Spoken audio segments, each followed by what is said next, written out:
Tonight's top story, 6 people killed by gunfire in what is now being called an act of domestic terrorism. 4 people were found dead inside a Sikh temple, 2 others discovered outside, and 3 more were hurt. The lone unidentified gunman was killed by police. Steve Brown has the latest from Wisconsin.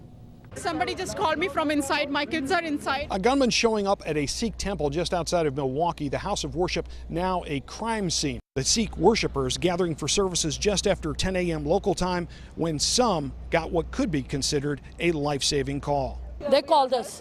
They called us not to come into Gurdwara, not to come to church. People also making a flurry of distress calls to 911, leading police and SWAT teams to the temple. In the end, police say they took out the killer. When he engaged our officer and he ended up shooting him, another officer was on scene. He then engaged that officer by shooting at him.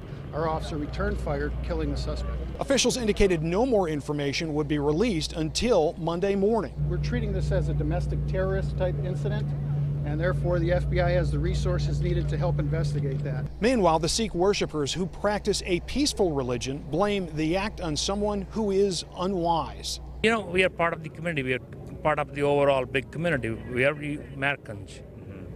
So there's few people who are kind of misguided, and you find that in any community and every place.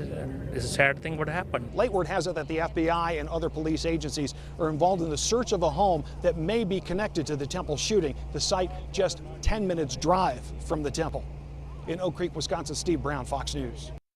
The president offered his condolences with this statement to the press earlier today, saying he and his wife were deeply saddened to learn of the shooting that tragically took so many lives in Wisconsin.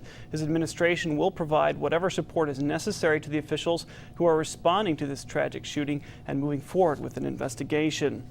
And Mitt Romney, the presumptive Republican presidential nominee, said that he and his wife extend their thoughts and prayers to the victims of today's shooting, saying it was a senseless act of violence and a tragedy that should never befall any house of worship.